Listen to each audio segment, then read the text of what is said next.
मेरा प्रश्न ये है कि ये जो कन्फ्लिक्ट जोन है,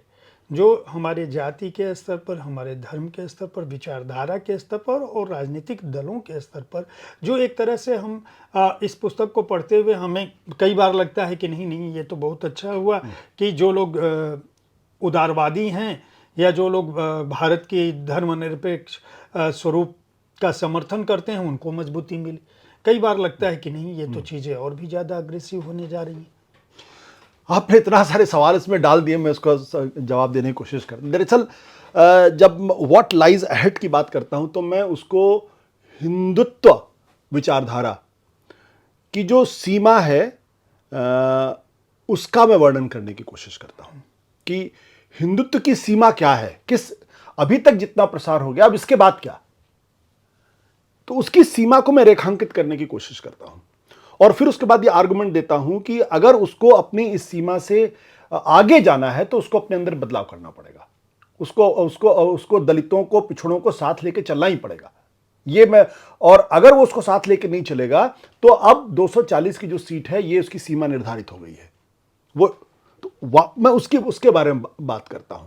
अब अगर आप ये सवाल पूछना चाहते हैं कि हिंदुत्व या आरएसएस की विचारधारा अगले कितने साल तक, कितने 100 साल तक चलेगी, मैं उस पर चुप हूं, क्योंकि मैं इतना बड़ा भविष्यवक्ता नहीं हूं कि मैं उसके भविष्य में जाके उसको देखूं। लेकिन ये इस पर निर्भर करता है कि हिंदुत्व जो 1925 में हेडगेवार ने बनाया था, जिसको गोलवलकर ने परिष्कृत किया, जिसको आगे चलकर बाला साहब देवरस ने परिष्कृत किया और अब जिसको परिष्कृत करने की कोशिश मोहन भागवत कर रहे हैं, अगर ये अभी भी हेडगेवार गोलवलकर की विचारधारा के तहत अपने आप को परिभाषित करने की कोशिश करेगा तो फिर इस हिंदुत्व का कोई लॉन्ग टर्म फ्यूचर में नहीं देखता हूं, कोई दीर्घकालिक फ्यूचर नहीं देखता हूं। लेकिन अगर ये मोहन भागवत के विचारों को और कुछ हद तक बाला साहब देवरस के विचारों को लेकर अगर चलेगा तो फिर इसका भविष्य बहुत लंबा है। अगर ये इस्लाम के साथ अपने आप को एक पीसफुल को एग्जिस्टेंस कर लेता है,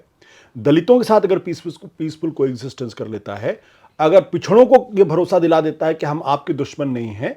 आइए आप लीडरशिप लीजिए इस हिंदुत्व की, तो फिर इसका बहुत लंबा चौड़ा भविष्य। इसलिए मैंने कहा कि लेकिन इसमें दिक्कत क्या है? दिक्कत यह है, जब मैं इस्लाम के बारे में बात करता हूं कि क्या इसको इस्लाम के साथ पीसफुल को एग्जिस्टेंस करना है, तब मैं कहता हूं कि ये दरअसल आरएसएस एक शेर की सवारी करता है, और वो शेर जो है वो बहुत ही खतरनाक शेर है। आप उसमें चढ़ तो गए हैं, अब आप चाहते हैं कि वो जो फेरोशियस टाइगर है वो थोड़ा शांत हो जाए, जिसको आपने अपने उन तमाम काडर को, जिनको आपने बचपन से मुसलमानों के खिलाफ नफरत करना सिखाया है, अगर आप उससे कहेंगे कि आज का हिंदू जो है वो मुसलमान के बगैर अधूरा है, तो वो टाइगर पलट के अपने सवार को ही खा जाएगा। ये खतरा है जिस दिशा में मोहन भागवत चीज़ों को लेकर जाना चाहते हैं। इसलिए मैंने कहा कि उसकी सीमा को मैं रेखांकित करने की कोशिश करा कि विचारधारा की सीमा यह है कि आपने अपने लोगों को मुसलमानों से नफरत करना सिखाया है और अब आप उसी को कह रहे हैं कि नहीं, अब आप मुसलमानों को साथ लेके चलो। तो ये बहुत बड़ा काम है। अब वो कैसे करेंगे? अगर वो उसमें जरा सी भी कमजोरी दिखाएंगे तो शेर जो है सवार को ही खा जाएगा, फिर वो हिंदुत्व के बिखरने का खतरा पैदा हो जाएगा। लेकिन अगर वो उसको बहुत सटल तरीके से, नुआंस तरीके से, बहुत सब्र के साथ अगर उसमें बदलाव करने में कामयाब हो जाते हैं तो फिर हिंदुत्व का बहुत लंबा चौड़ा भविष्य है। और वैसे भी मैं मानता हूं कि हिंदुत्व आज की तारीख में जितना साधन संपन्न है, उसका जितना बड़ा काडर है, जिस तरीके की उसके पास लीडरशिप है, ये हमेशा एक बहुत ही फॉर्मिडेबल फोर्स के तौर पर रहेगा। ये अलग बात है कि अपने उच्चतम बिंदु पर होने के बावजूद भी सिर्फ 36% वोट ही इसके पास गए, या मैक्सिमम 38% वोट ही इसके पास रहा। लेकिन ये हमेशा 30% के आसपास, 25% का एक ब्लॉक इस देश के अंदर हमेशा रहेगा जो हिंदुत्व की बात और हिंदुत्व पर चलेगा। अब वो कभी सत्ता पक्ष में होगा, कभी विपक्ष में। दूसरी बात जो मैंने आपने कही कि भविष्य क्या है, देखिए ये एक इतिहास की एक सतत प्रक्रिया है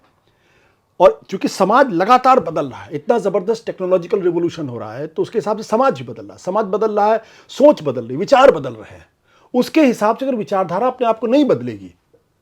तो विचारधारा पीछे रह जाएगी, समाज आगे निकल जाएगा। तो ये जो 2024 का चुनाव है, ये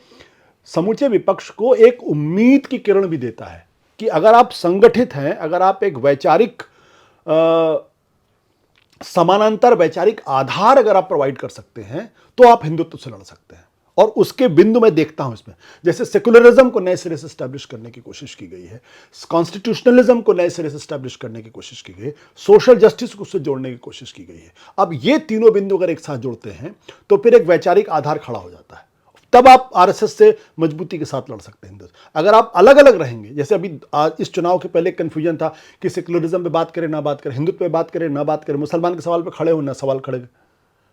संविधान को लेके भी एक कंफ्यूजन की स्थिति थी